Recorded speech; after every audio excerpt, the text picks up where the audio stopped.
Olá, sejam muito bem-vindos a mais um episódio do podcast e videocast LGPD na Prática. O programa é promovido pelo Sistema Jornal do Comércio em parceria com a Privacy Academy Brasil. Eu sou Maria Luísa Borges, diretora de conteúdos digitais do Sistema Jornal do Comércio, e estou ao lado de Marcílio Braz, que é o fundador da Privacy Academy.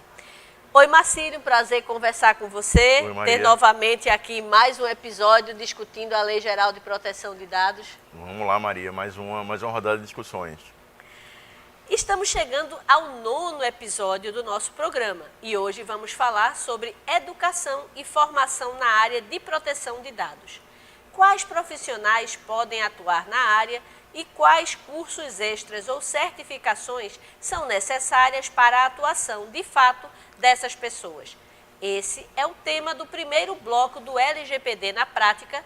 Vale lembrar que nós sempre dividimos o nosso programa em 2 blocos. No segundo bloco, nós teremos mais uma edição do quadro Na Linha de Frente da LGPD, que traz a participação de quem está atuando na implantação da lei dentro das empresas. Hoje ouviremos a palavra do advogado Cláudio Santos. E teremos ainda o quadro E Agora?, que não pode ficar de fora. Nele, Marcílio traz dicas para os empresários que querem se adequar à lei. Então, Marcílio, vamos começar falando sobre os principais profissionais que podem trabalhar com a LGPD. Advogados, gestores, técnicos da informação, da área de TI, podem atuar, não é mesmo? Explica para a gente quais seriam as principais atribuições desses profissionais e como eles podem alinhar seus conhecimentos com a nova área. Perfeito, Maria. Vamos lá. Essa área assim, de educação é uma área que eu tenho muita paixão por ela, né? Venho me dedicando a ela exclusivamente nos últimos 3 anos. E eu diria a você o seguinte, ela é uma área, por excelência, multidisciplinar, tá? Eu acho que para começo de conversa a gente tem que dizer o seguinte, a LGPD não é só uma lei, tá? Isso daí tem 2 conotações. Não é só uma lei porque para ela poder ser discutida e todas as questões pertinentes a ela, né, a área de proteção de dados, ser levada a cabo, você precisa entender outras leis e outros regulamentos que dialogam com ela, como o Marco Civil da Internet, como a Lei de Acesso à Informação. E ela não é somente uma lei com relação à proteção de dados. Uma coisa que tem que ficar bem claro para todo mundo, e eu acho que é uma boa introdução para essa questão de quais seriam os profissionais, proteção de dados é a área, LGPD é uma lei que faz parte dessa área. Então, isso já dá uma pista muito boa para dizer o seguinte, proteção de dados não é somente a lei LGPD e não é somente aspectos legais. E aí a gente então pode já pensar de cara o seguinte, quando a gente pensa numa lei, obviamente a gente pensa em advogados, né? Então, advogados para atuar nessa área, você tem todo um pessoal na área de proteção de dados, mais focada no aspecto tecnológico, então a gente tem o pessoal de tecnologia da informação, mais especificamente o pessoal de segurança da informação, tá? Você também vai para um outro lado que você pode pensar em todos os gestores de área, tá? Então, por exemplo, quem é da área de administração, área de RH, gestores da área de compras, são pessoas que normalmente, elas vão ter um acesso maior a dados e às pessoas que efetivamente trabalham com esses dados dentro da empresa. Então, assim, do ponto de vista profissional, não é uma coisa que está restrita nem somente a quem é do direito, nem somente a quem é de tecnologia. É claro que quando você vem de uma dessas áreas, fica muito mais fácil você beber das outras áreas para você poder atingir o que você precisa, que é a excelência para fazer uma entrega. E sempre lembrando o seguinte, quem vai trabalhar nessa área, ele não precisa ser especialista, a gente vai falar um monte de coisa hoje, mas ele não precisa ser especialista em tudo que eu vou falar. E se ele é um advogado, ele precisa entender de tecnologia, precisa entender de segurança de informação, precisa entender de gestão de risco, de gestão de processos, mas ele não precisa ser um especialista nessa área. Ele sabe que, justamente pelo caráter multidisciplinar da lei, a gente tem que pensar num trabalho em equipe dentro das organizações. Então, daí não há que imaginar que um profissional só consiga fazer tudo e saiba de tudo. Agora, ele tem que saber pelo menos o que deve ser pedido, o que deve ser exigido e ter o conhecimento mínimo para poder fazer a crítica quando entregarem para ele. 2 pontos me chamam muito a atenção. Primeiro, a diversidade de formação. Não adianta o gestor de TI, por exemplo, estar envolvido na implantação se o gestor de RH que vai Perfeito. lidar com vários dados, com várias informações de funcionários, por exemplo, ex-funcionários, não é, futuros funcionários, estagiários, não esteja dentro dessa mesma trilha, né, dessa percepção de como a lei afeta a sua vida. E como é que essas pessoas podem se capacitar, Marcílio? Vamos lá.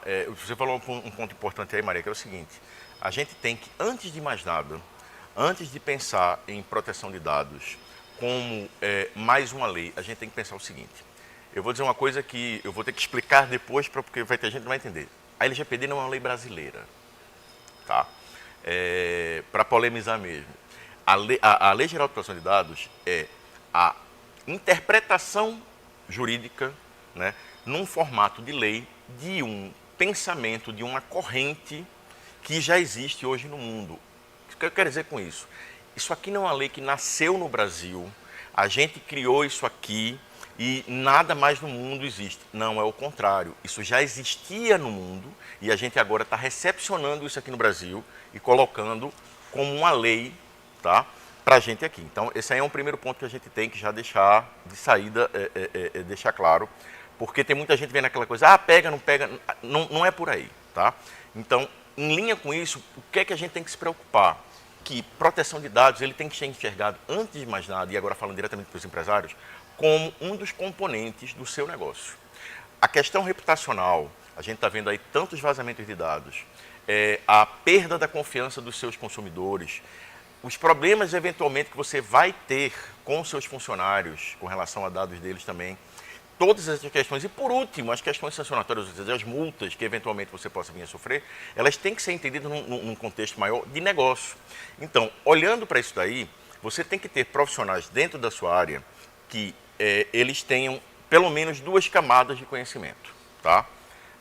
Na verdade, 3. Você tem uma primeira, que é aquela base onde você tem conhecimentos mínimos básicos sobre aspectos gerais da lei e de segurança da informação, que essa daí, inclusive, é uma demanda legal, porque a lei ela fala em boas práticas e quando você vai para qualquer desses frameworks de boas práticas, seja ISO 27001, 27701, ele fala em treinamento, em conscientização, então assim, você teria uma camada básica para toda a organização. Depois você tem, acima disso, 2 camadas. Então você tem uma camada que ela é mais voltada para gestores, que ela é mais do que o que todo mundo aprendeu e um pouco menos dessa terceira. Ou seja, é uma camada intermediária onde ele precisa entender mais profundamente o que vai ser feito durante a implementação, como é que um programa de proteção de dados ele é conduzido, porque ele vai fazer parte e ele vai receber demandas disso ao longo da duração do programa, que é eterno, né?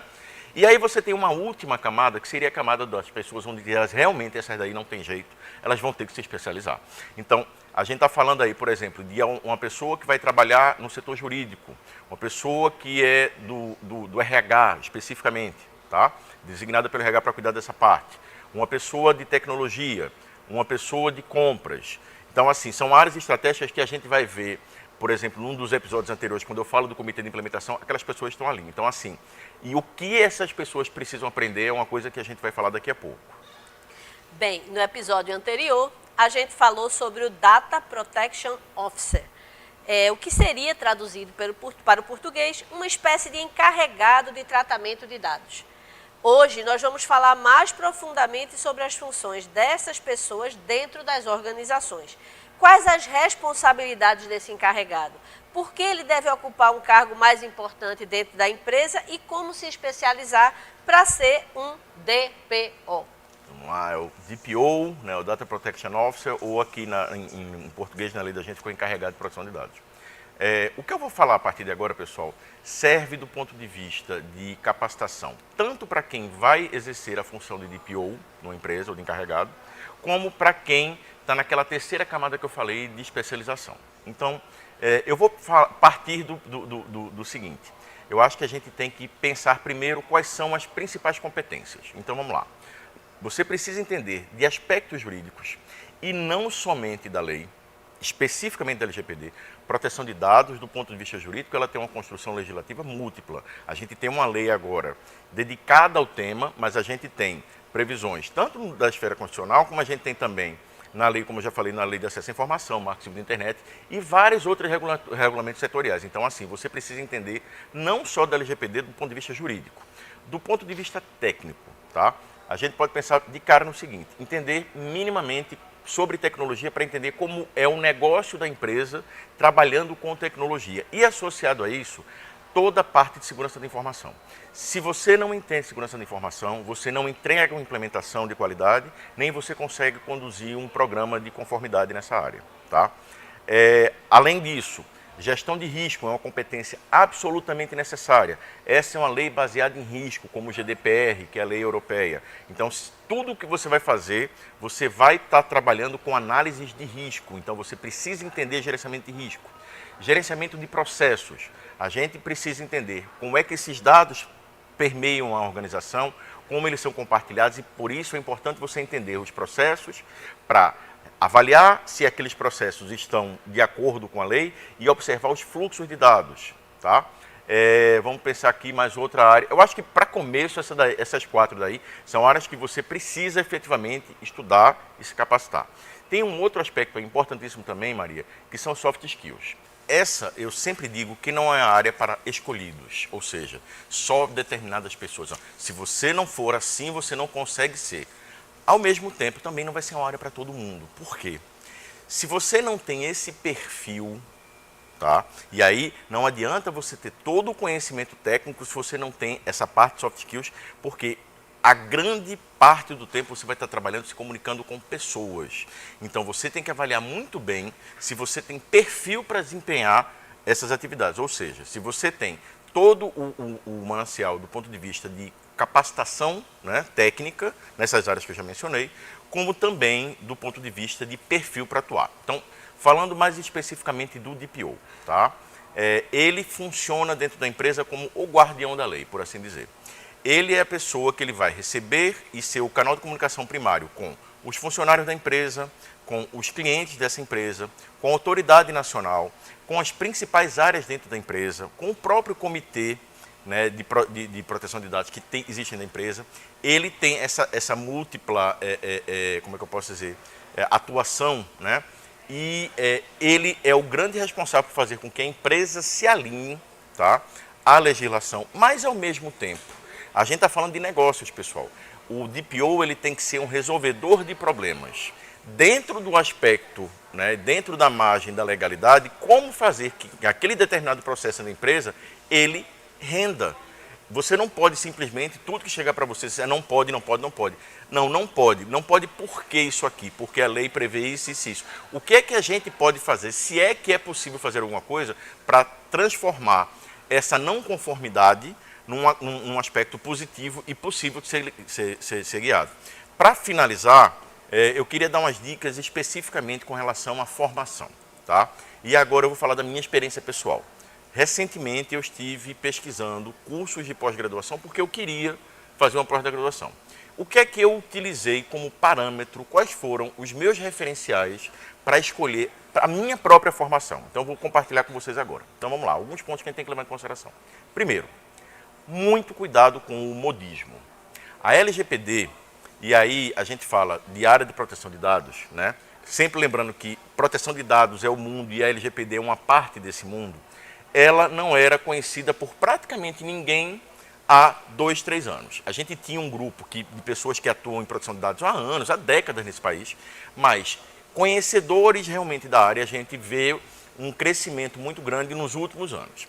Então o que é que acontece? Hoje a gente tem uma situação onde várias pessoas identificaram isso como uma grande oportunidade de negócio, porque tá? Tanto de serviço quanto de educação, como uma série de coisas, e, obviamente, como uma boa novidade, está sendo bem explorada. Então, a primeira coisa que a gente deve observar na hora que a gente vai olhar a questão da capacitação é a seguinte: quem está capacitando? Esse profissional é um profissional que, vamos lá, alguns pontos que eu acho interessante a gente levantar. Qual é a reputação desse profissional no mercado? Como é que esse profissional é enxergado do ponto de vista de educação estrito sensu? Porque, às vezes, um excelente profissional pode não ser um bom educador. Você pode, popular, sabe muito, mas não sabe passar, não tem didática. a gente está vivendo, né, Maria, na sociedade do espetáculo. Então, assim, o mundo hoje se move, né, para algumas pessoas por likes e seguidores. Então, assim, isso não pode ser tido como um grande referencial na hora de você escolher uma capacitação, porque é muito fácil você fazer dancinha, fazer musiquinha e tal, e você atrair as pessoas e as pessoas virem, né, por conta desse tipo de coisa. Então, assim, é uma área que ela é muito séria e eu acho até que determinadas coisas não comportam tanto, no entanto, fazem sucesso com a galera. Um outro ponto que eu acho muito importante também que a gente tem que ver é o seguinte: o que você está disposto a aprender e qual é a sua expectativa de retorno. Explicando melhor. Se você está iniciando, é interessante que você procure um curso básico, mas um curso básico que diga que é básico. Porque tem muita coisa que a gente tem visto por aí, onde o curso se vende como uma coisa extremamente complexa, né?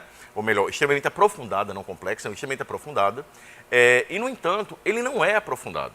Tá? Então, assim, eu estou no começo, tá bom, procure uma coisa básica, você vai pagar pelo preço de uma coisa básica com uma pessoa que vai te ensinar o básico. E procure entender se é isso mesmo. Você está num nível mais de intermediário para avançado, vá atrás disso. E para você conseguir saber se você está tendo uma coisa básica ou não, de um lado você precisa da franqueza de quem está lá do outro lado. Nem sempre você consegue contar. Então, qual é um indicativo bom? Vá atrás de depoimentos, vá atrás de pessoas que falaram do curso. Mas não os depoimentos daquela pessoa que acabou de fazer e que está vendo uma novidade. Porque é natural você, por exemplo, nunca viu aquele assunto. Você chegou, a pessoa vem, passa para você aquilo e de repente você está super empolgado. Diz, isso aqui foi maravilhoso e tal.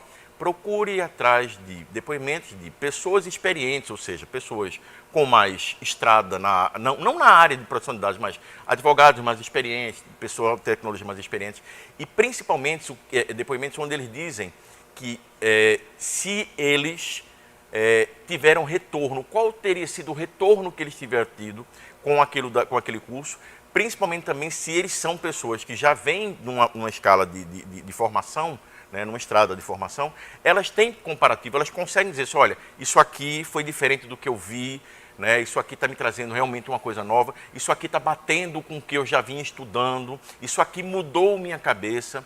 E por último, acho que um ponto que é muito importante é o seguinte: ela não é uma área simples. Proteção de dados não é uma área simples e não vai ser para todo mundo. Eu sempre brinco dizendo o seguinte: eu sou advogado e sou gerente de projeto da área de tecnologia. Todo bom advogado sabe que direito tributário é uma das áreas de direito que mais dá dinheiro. E todo mundo, até onde eu sei, gosta de ganhar seu dinheirinho.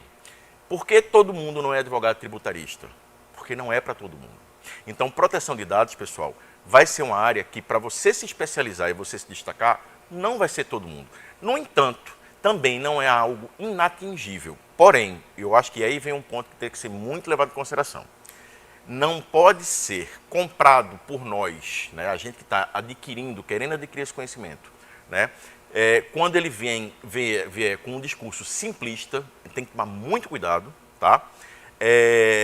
E também quem vai repassar isso, que consiga transformar essa coisa que é complexa, porque é complexa, numa forma simples de repassar. Porque existe uma confusão muito grande, Maria, entre uma boa didática e um discurso simplista. Boa didática, pessoal, é você pegar uma coisa que é muito complexa e transformar ela fácil, sem deixar que as pessoas achem que aquilo dali é fácil. A pessoa sabe que é difícil, ela sabe que tem muita coisa para estudar. É muito diferente do discurso simplista, onde diz assim, olha, venha para cá, ganhe dinheiro, né, aprenda LGPD, ganhe dinheiro e domine o mundo, que infelizmente é o discurso. E aí, por que isso é importante para finalizar? Você que quer se preparar para a área, você precisa levar em consideração isso. E você que é empresário, que está contratando a pessoa, ela vai estar respondendo, e vejam, no caso de PO, a importância dele e a relevância dele para o negócio da empresa. Essa pessoa, esse profissional, ela vai ser responsável por conduzir a lei dentro do teu negócio. Se você pegar uma pessoa despreparada, teu negócio lá na frente vai sofrer com isso. Então, aí você, profissional, pense na sua reputação, você, empresário, pense na reputação da sua empresa na hora que você for contratar, olhando principalmente a questão da formação.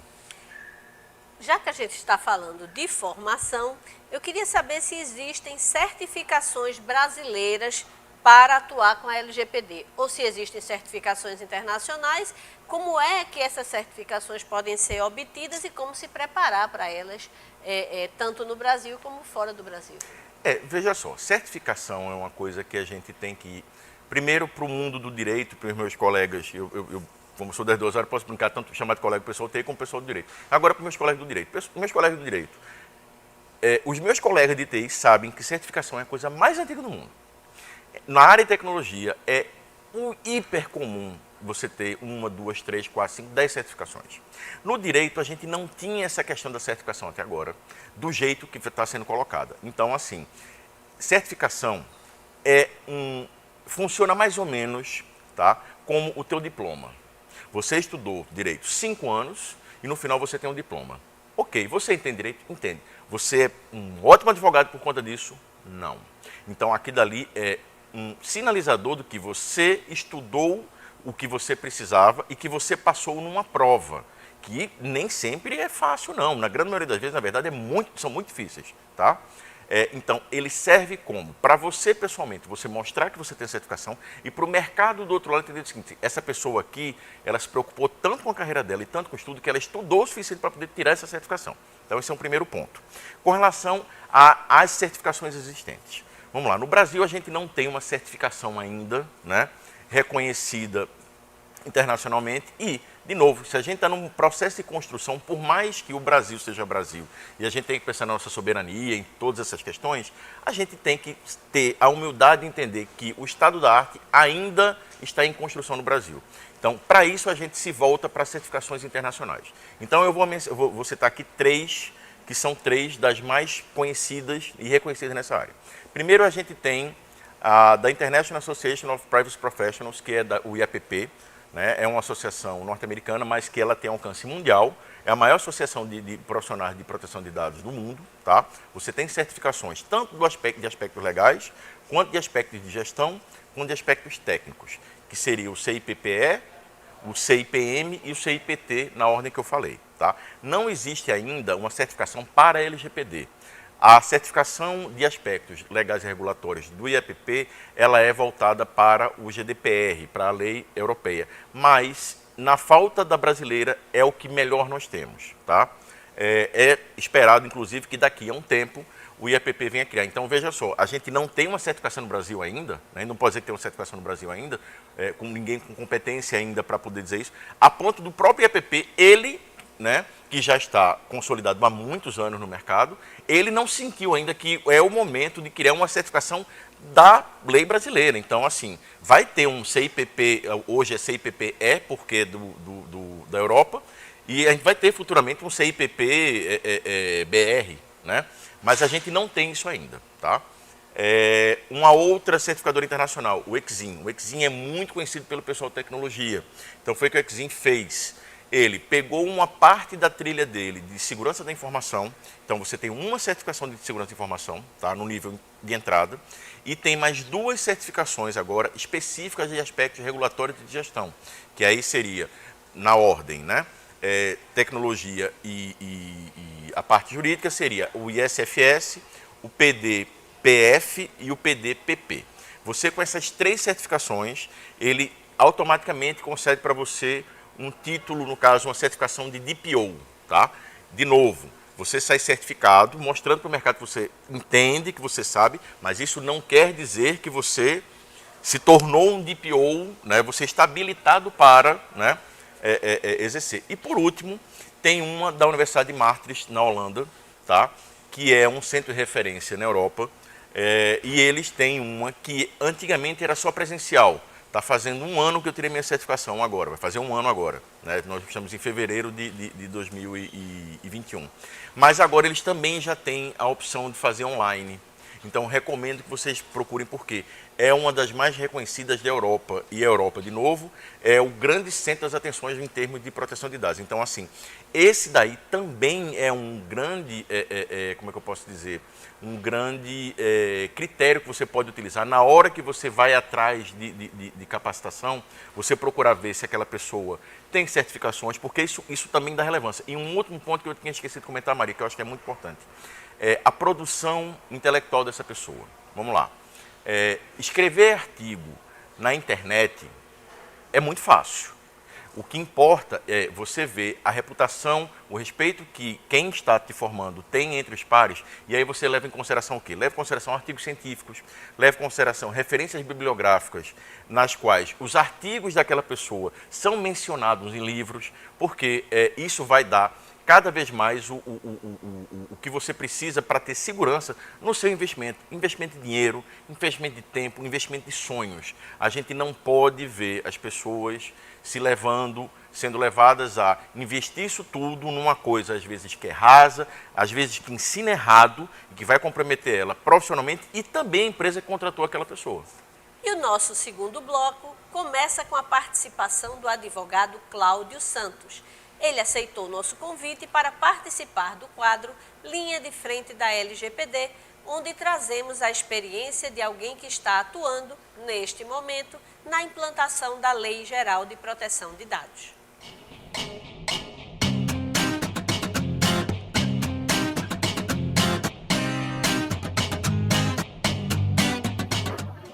Olá pessoal, meu nome é Cláudio, fui convidado aí para fazer uma participação aqui no podcast, no videocast, né, a convite aí do meu grande amigo Marcílio.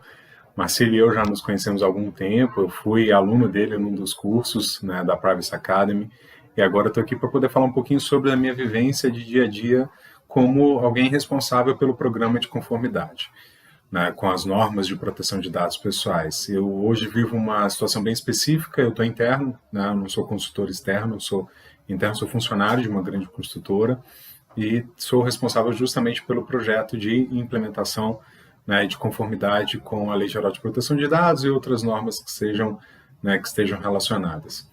Quem já está trabalhando com isso na área sabe que são muitos os desafios, né? Porque é uma legislação muito nova, então um desafio que todo mundo comenta é você convencer da alta diretoria até o estagiário, né, da necessidade dessas adequações. Isso realmente é um desafio muito presente. Mas eu quero destacar de todo o projeto de conformidade, eu quero destacar aquela atividade que eu julgo ser a atividade mais complexa, que é justamente a atividade de mapeamento dos processos que tratam dados pessoais.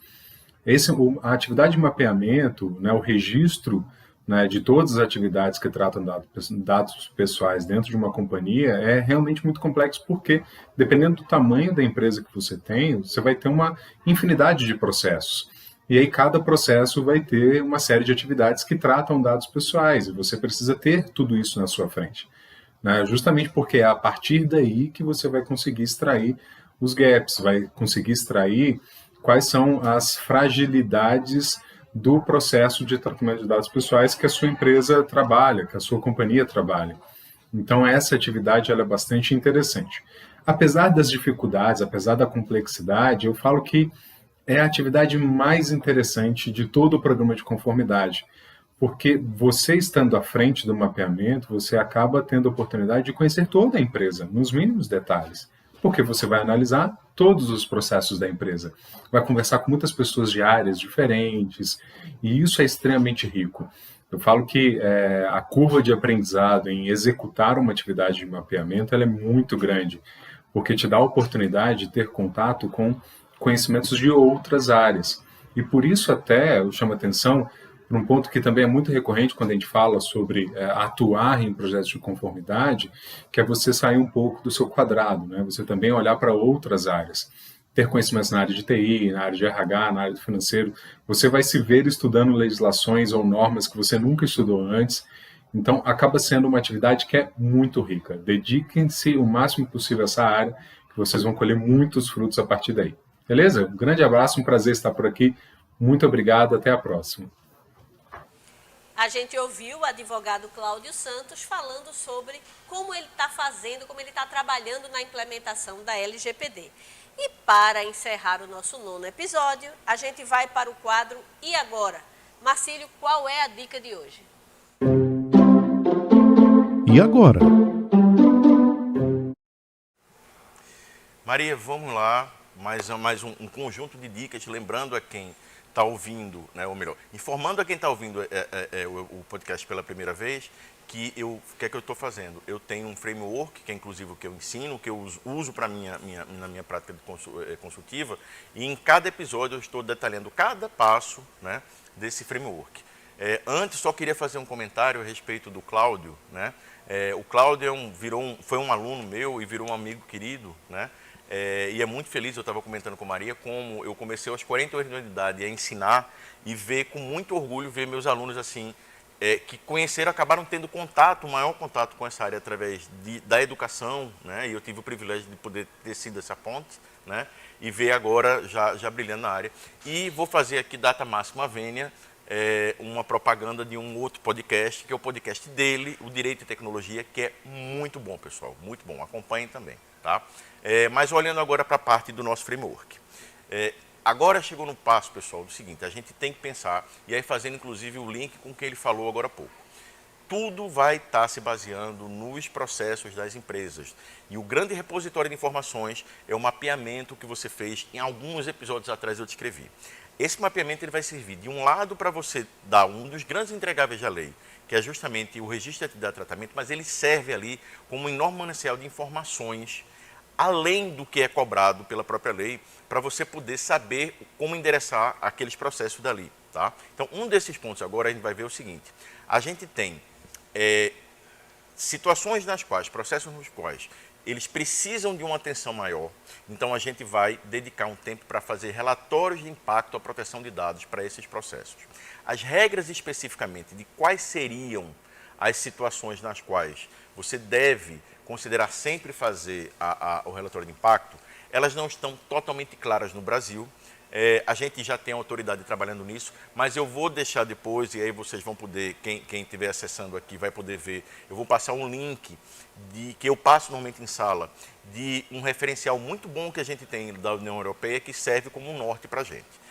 Uma das vantagens de você ter feito um bom mapeamento e um levantamento criterioso naquele momento, quando você for agora selecionar os processos, você vai fazer esse relatório de impacto, que nada mais é do que uma análise de risco, tá, específica para aquele processo, olhando todo o contexto e as medidas de segurança de informação que você já tem implementadas ou que eventualmente você venha a necessitar implementar em virtude de um elevado risco que não possa ser mitigado quando você fizer o relatório. Então, assim, nesse momento, você separa os processos que você vai fazer os relatórios e procure fazer todos eles. Fazer um relatório de impacto não é uma tarefa simples, é uma tarefa complexa, ela pode demorar um dia, 2 dias, 1 semana, 6 meses para você fazer um relatório de impacto.